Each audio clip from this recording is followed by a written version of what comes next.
The first thing my sister said to me at her wedding was not hello. It was, "Claire, thank God you made it.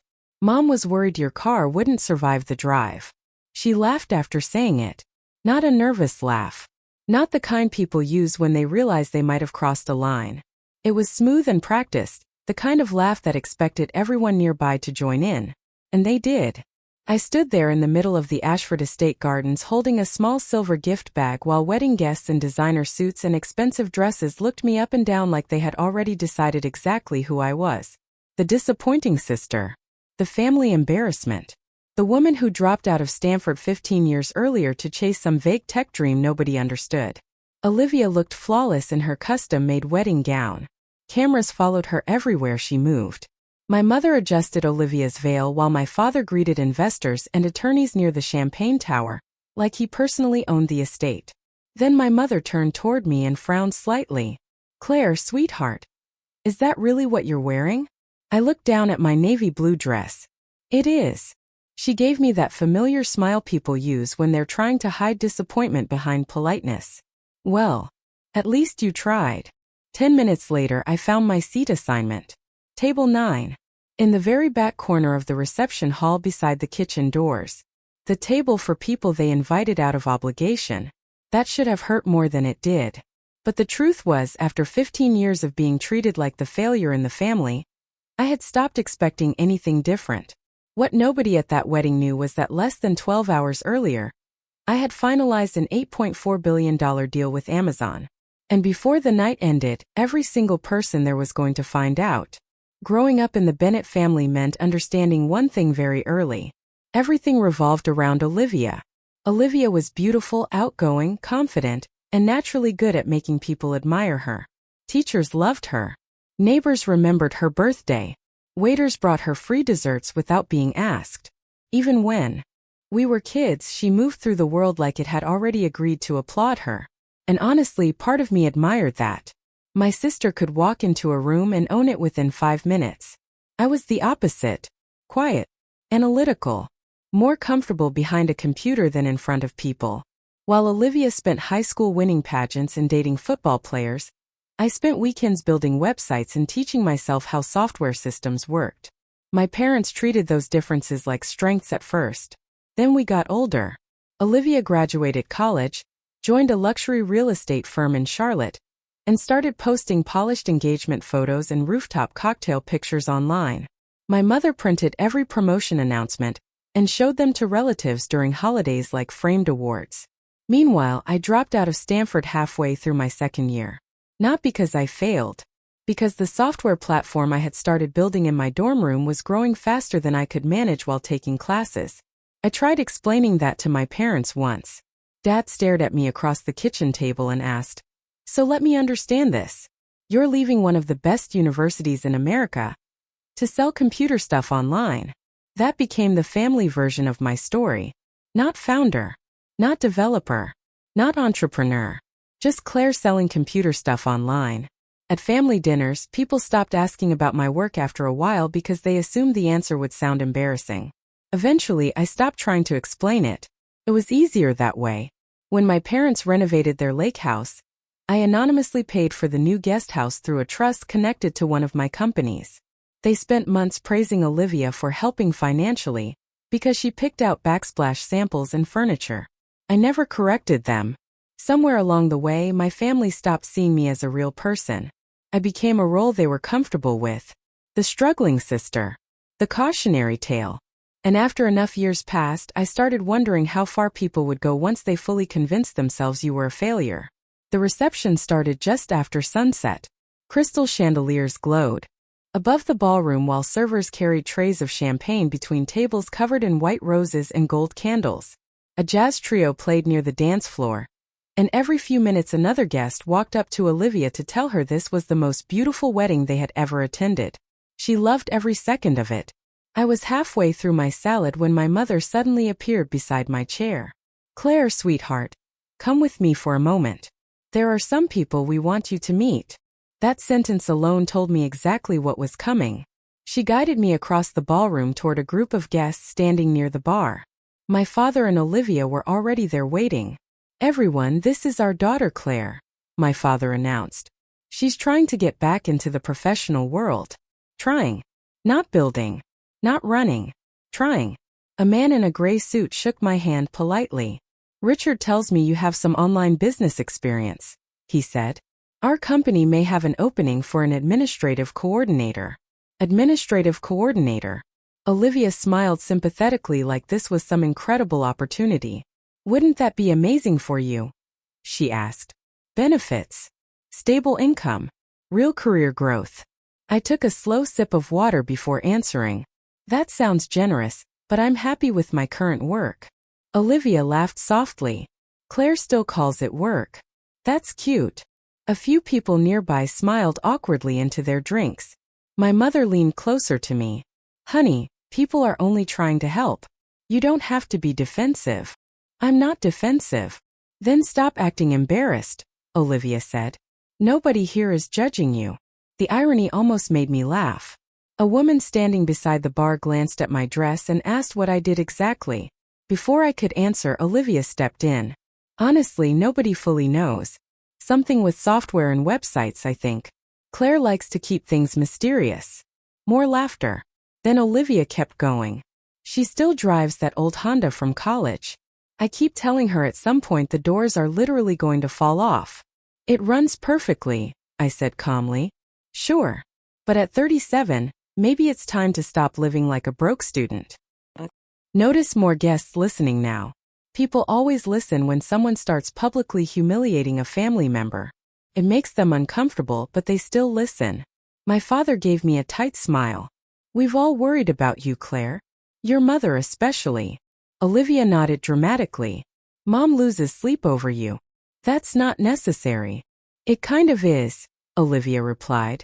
You live alone downtown, work all the time, never date, never vacation, never buy yourself anything nice. I mean, look around this room. Don't you ever want more for yourself? I looked around the ballroom. At the diamonds. The designer gowns. The people desperately trying to impress each other. Then I looked back at my sister. I already have everything I want. Something about my answer irritated her. You could see it happen instantly. Her smile sharpened. Claire, come on. You dropped out of Stanford to build a company nobody can even explain. If your business is actually successful, why does your life still look like this? The ballroom had grown quieter. Even nearby conversations were slowing down. Olivia folded her arms and tilted her head. If your company is real, she said loudly, prove it.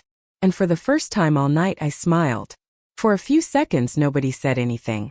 The music kept playing softly somewhere behind us, but the energy in the ballroom had changed. Conversations faded. Glasses stopped moving. People were waiting to see how I would respond. Olivia noticed it too. And like most people who enjoy public humiliation, she mistook silence for victory. That's what I thought, she said with a small laugh. No proof. I could have answered. I could have listed clients worth billions. I could have explained that my software handled inventory forecasting for some of the largest retail chains in America. But after years of being ignored by my own family, something inside me no longer felt interested in defending myself. Then a voice near the bar quietly said, "Wait a second." A woman in a dark emerald dress stepped closer, staring at me carefully. She looked to be in her mid-40s. Sharp posture. Calm eyes. The kind of confidence that comes from years of being taken seriously in boardrooms. I recognized her immediately. Vanessa Cole, partner at Holloway Capital, one of the largest venture investment firms in New York. She looked genuinely confused. "Claire Bennett?" she asked slowly. I nodded once. Vanessa blinked like she was trying to process something impossible. Northstar Analytics, Claire Bennett? The room went still. Olivia laughed nervously. "I think you've got the wrong person." Vanessa ignored her completely. "You founded Northstar Analytics?" A few guests nearby pulled out their phones. My father frowned. "What exactly is Northstar Analytics?" Vanessa turned toward him with visible disbelief. "It's one of the fastest growing enterprise software companies in the country." Nobody spoke. Vanessa continued. "They build predictive inventory systems for national retailers. Their platform is used by companies doing billions in annual revenue." Olivia's smile disappeared. My mother looked confused. That can't be right, she said quietly. Claire runs some kind of online store. Vanessa looked back at me again. You never told them? Before I could answer, one of the wedding guests suddenly pointed toward the television above the ballroom bar. You guys need to see this. The bartender had turned on CNBC. A red breaking news banner flashed across the screen, and underneath it was my face. The entire ballroom turned toward the television. Even the jazz trio stopped playing. On the screen behind the CNBC anchor was a professional photo of me, standing inside the Seattle headquarters of Northstar Analytics with the city skyline behind me. For a moment, nobody moved. Nobody breathed. The anchor spoke clearly over the silence. Breaking tonight in the tech sector. Amazon has officially announced the acquisition of Northstar Analytics in a deal valued at approximately $8.4 billion. I heard someone near the bar choke on their drink. The reporter continued. Founder and CEO Claire Bennett, known for maintaining an unusually private public profile despite years of industry success, is expected to remain in leadership following the acquisition. The camera cut to footage of our headquarters building. Then, employee interviews. Then market analysts discussing the deal. Every screen in the ballroom reflected the same expression back at me from the guests. Shock. Pure shock. My mother slowly looked from the television to me, then back again. Claire. She whispered weakly. The anchor kept talking. Industry experts estimate Bennett's personal ownership stake in the company at approximately 38%, placing her projected post-acquisition net worth above $3 billion. Olivia's face completely lost color.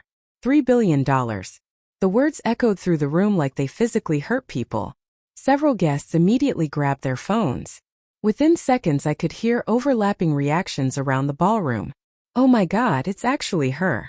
Look at this Forbes article. She employs over 4,000 people. Wait. Northstar works with Target and Costco? No way. A man near the dance floor suddenly laughed in disbelief. Richard, your daughter is worth more than half the people at this wedding combined. Nobody laughed with him. My father looked like he had forgotten how to speak. Olivia stared at me with wide eyes. You're serious? She asked quietly. I kept my voice calm. I was serious when I told you I owned a software company. Vanessa Cole folded her arms and looked around the room. I tried investing in Northstar 4 years ago, she said. Claire turned us down because she refused to give up control of the company. That statement changed the room again. Because now it was no longer just money. It was respect. People suddenly understood they were standing in front of someone powerful. Someone elite. Someone who built something nearly impossible. And the worst part for Olivia was realizing I had done it while she spent 15 years mocking me. My mother looked completely overwhelmed. But your apartment, she said softly. My penthouse downtown. She blinked. You've never visited it. And the Honda? Olivia asked. I like my Honda. The answer confused them more than the billions. Because my family believed success had to look expensive. Loud cars. Designer labels. Country club memberships. Visible proof. They never understood that truly successful people often stop caring about impressing strangers. One of Derek's business friends approached me carefully. Miss Bennett, I had no idea you were the Claire Bennett. Your inventory platform completely changed how our company handles forecasting. I smiled politely. I'm glad it's been useful. Meanwhile, Olivia looked like she was barely holding herself together. She glanced around the ballroom and realized something awful. An hour earlier, these guests were quietly pitying me. Now they were admiring me. And suddenly her wedding was no longer the most interesting thing happening in the room. The television continued showing interviews and market projections, while guests whispered nonstop around us. Then my father finally spoke. His voice sounded small. Why didn't you tell us? My father stood there staring at me like he was trying to recognize someone he had never actually known. Around us, the ballroom buzzed with low whispers and glowing phone screens. Guests who barely acknowledged me an hour earlier were now watching me with fascination. It would have been satisfying if it did not feel so deeply sad. I tried telling you, I said quietly. Nobody answered. Because they all knew it was true. My mother looked close to tears. But you never explained how successful it was. I did. Many times. I looked at Olivia. Remember when I invited everyone to North Star's 10-year anniversary event in Seattle? Olivia avoided my eyes. You said you already had plans. My father shifted uncomfortably. We thought it was some startup party. It was held at the Four Seasons Ballroom with executives from Fortune 500 companies. Silence. I continued calmly. 3 years ago I offered to help pay for Dad's surgery after his insurance problems. Mom refused because she said she didn't want charity from someone struggling financially. My mother's face crumpled. Oh God. And every holiday someone asked when I was finally getting a real job. Nobody in the family could look at me anymore. Because once the truth appeared, every memory changed with it. Every joke sounded crueler. Every dismissal sounded uglier. Every assumption sounded arrogant. Vanessa Cole watched the entire thing quietly before speaking. You know what's interesting? She said. People only respect quiet success after money makes it undeniable. Nobody argued with her. Because the ballroom itself was proof. The same guests who politely ignored me earlier were now suddenly eager to introduce themselves. Business owners approached me near the bar. Investors smiled too hard. People who never would have noticed my existence before now wanted conversations, photos, connections. Olivia noticed it too. And that hurt her more than the money. She had spent years positioning herself as the successful sister, the polished one, the admired one. But now everyone in the room understood something she could not control. I had built something real, something bigger than appearances, something powerful enough to completely change the way people looked at me within 5 minutes. Olivia finally spoke, her voice trembling. I never knew. I looked at her for a long moment. No, I said softly. You never wanted to know. That sentence hit harder than any insult ever could. Because deep down, all of them understood the truth. Success did not change my family that night. It revealed them. Dinner service started a few minutes later, but the wedding no longer felt like a celebration. The energy in the ballroom had shifted too much. Guests kept glancing toward me while pretending not to. Conversations stopped whenever I walked past a table. Even the staff looked nervous speaking to me now. It was exhausting. My mother followed me near the entrance as I reached for my coat. Claire, please don't leave yet. I turned calmly. I think it's best if I do. Her eyes filled with tears. We were wrong about you. I gave a small nod. Yes, you were. Behind her, Olivia approached slowly. Her makeup was still perfect, but her expression looked fragile now. Like someone trying desperately to hold together an image that had already cracked. You should sit at the head table, she said quietly. Your family. I almost smiled at that. The seating chart already told me where I stood. Olivia looked down immediately. For the first time in years she had nothing clever to say. No jokes. No superiority. Just silence. My father stepped forward. We can fix this. That was the moment I realized something important. They still thought this was about money, about success, about status, but it was never really about any of those things. It was about respect. And respect offered only after public proof is not real respect at all. I picked up my car keys. I didn't need you to believe in my company, I said. I needed you to believe in me before you knew the outcome. Nobody answered, because there was no answer for that. Outside, the Charleston air felt cool against my skin as I crossed the parking lot toward my old Honda. The same car Olivia mocked earlier. The same car I still loved driving. Behind me, my phone began vibrating nonstop. Texts, calls, apologies. I ignored all of them. Then I started the engine and pulled away from the estate while the wedding lights disappeared slowly in my rearview mirror. And for the first time in my life, I no longer felt underestimated. I felt free. People love visible success. Big houses, luxury brands, expensive weddings, perfect social media photos. Those things are easy to understand because they are designed to be seen. But real success is often quiet. Sometimes it looks like an old Honda in a parking lot. Sometimes it looks like a person who stopped trying to prove themselves years ago. And sometimes the people judging your life the hardest are the people who understand it the least. Claire spent 15 years building something extraordinary, while the people closest to her kept reducing her to an outdated version of herself. Not because she failed, because they stopped paying attention. That happens more often than people admit. Families freeze us into old identities. The irresponsible one, the quiet one, the difficult one, the disappointment. And once people become comfortable with that version of you, they rarely question it until reality forces them to. So here's the real question. Have you ever been underestimated by someone who should have known you best? And if you finally proved them wrong one day, would you stay and forgive them? Or would you walk away like Claire did? If this story connected with you, leave a comment below and share your thoughts. Don't forget to like, subscribe, and welcome to Smart Revenge.